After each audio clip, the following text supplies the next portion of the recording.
Hi, and welcome to the Midlife Reimagined Life Beyond Menopause podcast. This week, I'm going to be sharing with you one of my 10 principles in the 10 principles of wellness that I share in Strong, Clear, and Unapologetic, my new book. And I often get asked about this particular principle a lot because what I'm going to share with you is how to drop all the diet mentality, how to relearn how to trust your body. Principle number one is how to eat intuitively.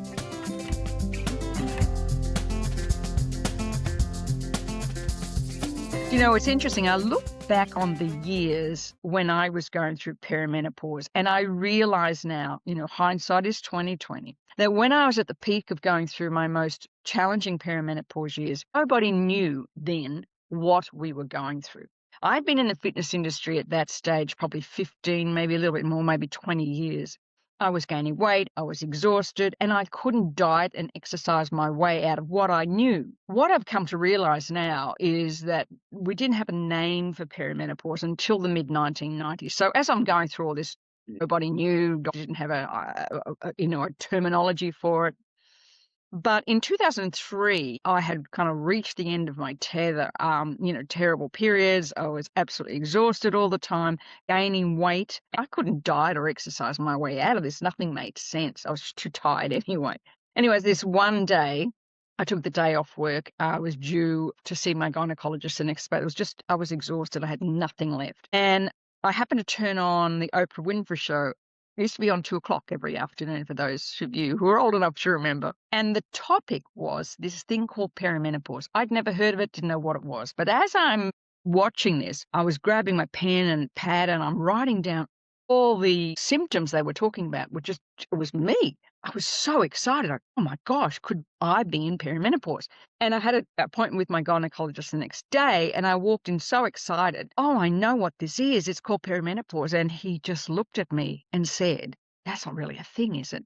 Now, at the time, I felt deflated. Now I understand because he had not any training in it either. Most people didn't know about it. But I remember feeling so deflated because I remember thinking, oh my gosh, maybe I am going into early Alzheimer's or dementia. Maybe I am dying of some terrible disease. I don't know what it is. A couple of weeks after that incident, I found an old manuscript that I'd written many years before called The Art of Losing Weight Permanently. It was all about intuitive eating, releasing the diet mentality and learning how to trust yourself.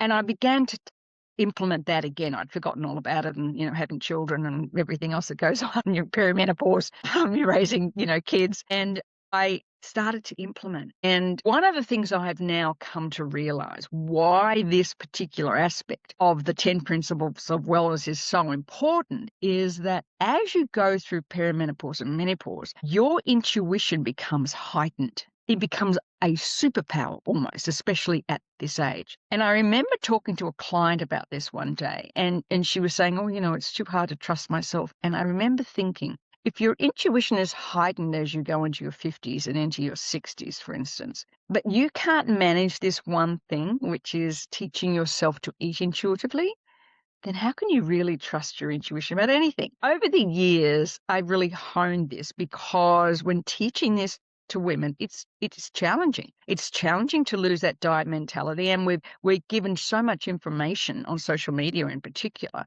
about weight and diet that in order to teach it, I had to break it down.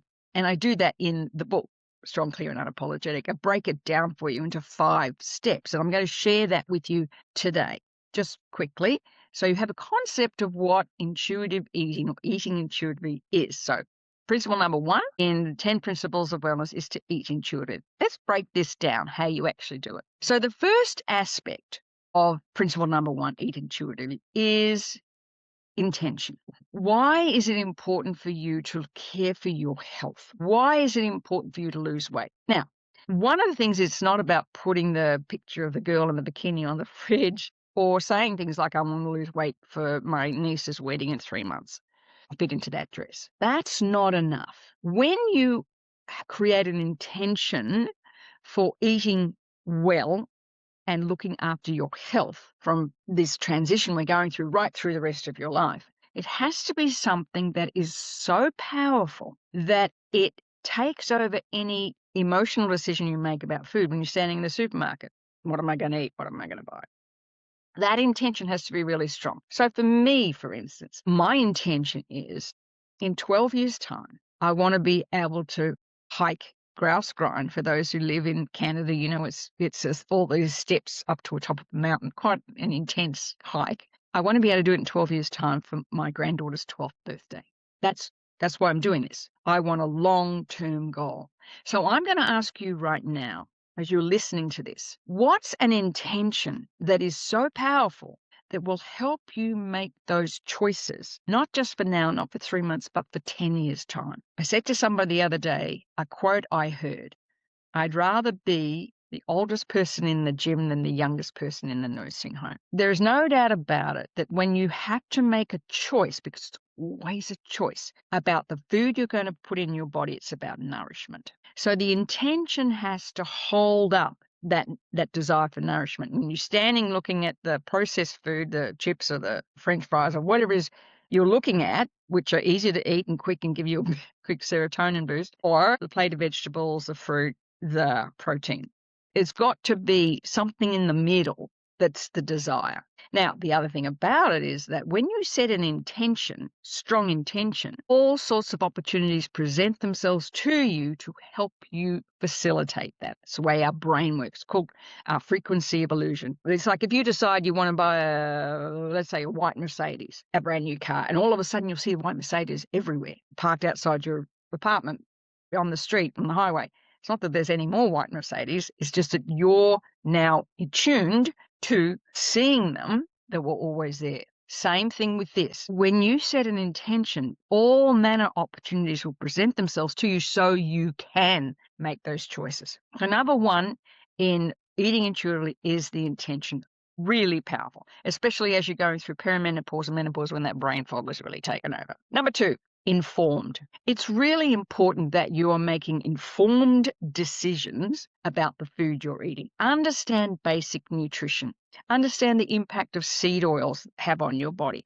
Understand how processed foods impact on brain fog. Understand your gut health and the importance of eating foods that feed that gut, because as you're going through perimenopause and menopause, changing of estrogen, impact on your gut microbiome, that's the reason why you'll often say, I used to be able to have 2 or 3 drinks, at night, never bother me. Now I don't sleep and now I wake up feeling terrible the next day. Or I used to be able to eat sugar, or I used to be able to eat dairy. And all of a sudden that's changed. That's the gut microbiome changing, which happens as we're going through perimenopause and menopause. So being informed about food again ties in with that intention. So if you create the intention to eat well, your brain will naturally go to ways to make that happen. All of a sudden it'll show up on your Instagram feed all these wonderful recipes that you hadn't tried before. Easily. Aspect number 1 is intention. Aspect number 2 is informed. Aspect number 3 is intuitive. So there's 4 ways to do this, and that's about learning to ask your body what it needs and wants. I often get this question whenever I'm presenting about this. I feel like chocolate, after a long day. No. That's not your body talking. That's your mind. You're tired. You're exhausted. Your brain needs the serotonin hits, so it's going for those smooth, rich, creamy foods. I really need a glass of wine at night. Do you need the glass of wine at night? Or is it a habit you've gotten into because it's the break? I know for us, it's signaled to break the end of the day because we work from home. Have a glass of wine. Honestly, it makes no difference whether I'm having a glass of wine or a glass of soda water with lemon and lime. It's exactly the same. It's the habit. It's a way to tune into, what does my body really feel like? So number 1 is to ask, okay, I'm hungry. What does my body feel like? And then allow. Okay, I now allow myself to eat anything I want. And you have to learn to trust in the body. This is where we separate emotion from physiology, because for many of us, our brain dictates our choices because we're tired, we're exhausted, we haven't planned well, we're hungry, we've left it too long. And so I now allow myself to eat anything I want. What does my body really feel? So allow it, ask it, acknowledge.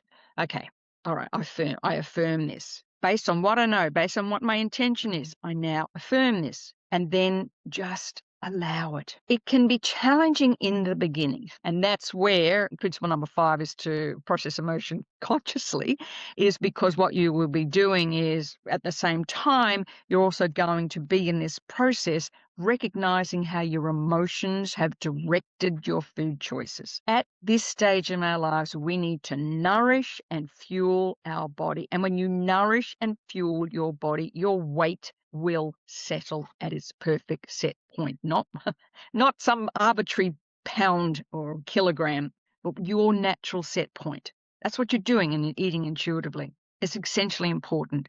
You're getting in touch with your body, your intuition, your gut, and acknowledging it. I used to be able to have 2 slices of bread for toast in the morning. Now I'm bloated for the rest of the day. That's your body telling you that what you're doing isn't good. I used to be able to have 2 glasses of wine at night. Now I don't sleep well and I wake up next day, I don't feel good. That's your body telling you that the food that you're eating and the wine that you're drinking isn't working anymore. But the problem is we get stuck in this loop of I've always done it. When you learn to listen to your body always provides you with the answer. I remember seeing just recently an ad for heartburn medication. And the guy was eating a great big hamburger, and then you've got heartburn. Well, yes. So stop eating the hamburger. Simple. All right.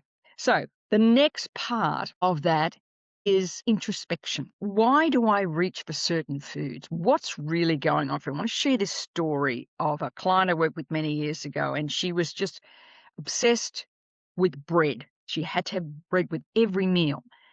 And she knew bread wasn't great for her. She knew it bloated her, it made her, brain fuzzy, but she couldn't let go of this need to have bread. When we went back and looked at what was the role of bread in your life, discovered that when she was a young girl, her grandmother used to bake bread. And she had not a great relationship with her own mother, but when she went to her grandmother, she could always smell the baked bread. There it was. She wasn't making a physiological choice. She was making an emotional choice to go back to the days she felt safe and loved. And so that's another part of eating intuitively, is understanding where food has replaced an emotion or is replacing an emotion or a feeling or a thought or a memory. When you use EFT and you get rid of that, for those that don't know what EFT is, tapping, that's another aspect of the 10 principles, and release the emotional connection, you make better decisions. And the last one, so we've had intentional, informed, intuitive, introspection, and last one is implementation. And this means planning. It's essential that you plan your meals out. And from this perspective, you're busy. You may have at this point teenage kids. You might have kids just out of home. You might have elderly parents. You're trying to run a business. You're busy. And the last thing at 5 o'clock at night you want to think about is, what's for dinner? But if you take time every week on the weekend, Friday night or Saturday or Sunday, to write down what the meals are going to be for the week and shop for that, so you don't have to think about it. I often talk about, Mark Zuckerberg from Facebook and Steve Jobs always wore the same clothes, like only wear grey T-shirts and black jeans. The reason they do that is so they don't have to make a choice in the morning. It frees their brains up. It's the same thing with food. If you know what you're going to have for dinner or lunch or breakfast every day, and it's in the fridge or in the cupboard, and you don't have to think about it at 5 o'clock, you're going to make much better choices. So plan, prepare, cook as much ahead as you can. If you're making, let's say you're making spaghetti bolognese from the family, make sure you've got enough for 2 meals. If you're having chicken, make sure you've got enough cooked for 2 meals. Let leftovers become your greatest friend. You've always got something in the fridge. I can tell you when you do this, it's like this weight lifted off your shoulders. And the last one, so plan, prepare, pace. If I ask people, how fast do you eat? Most women will say, I inhale food, or I eat on the run, or I eat as fast as I can because I've got to move on to something now. And often women, especially in roles like leadership roles, will eat lunch at their desk while on the computer. But don't do that. Don't do that. If you take 20 minutes out of your time to sit and eat well, there's 2 things that happen. One is you slow down, but B, your hormone, your satiety hormone, leptin, has an opportunity to kick in. If you eat fast, that hormone can't tell you when you're full.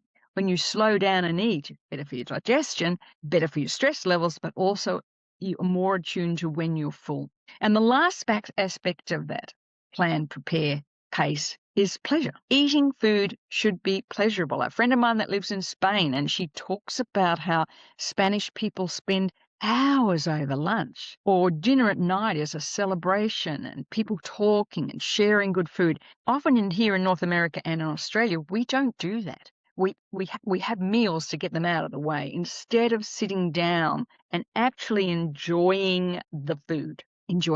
So I hope you like this first episode of the 10 principles of wellness. Principle number 1, eat intuitively. Remember, I share it in my book, Strong, Clear and Unapologetic. I'll put the link to that below. If you want to learn more about how to eat intuitively, just send me a message and we can have a chat about how to implement this incredibly powerful principle into your life. And can I tell you, when you do this, your weight will naturally settle. Your focus will open up. It's an incredibly powerful aspect. And now we have this little thing called Prism.io, which when you can use to figure out if that very first or second aspect informed that you're actually eating foods that will empower and enhance you, and it shows up as your cellular health. We can do that as well. Send me a DM and I'll send you more. And thank you for today and being part of the Midlife Reimagined Life Beyond Menopause podcast. I'll see you next week.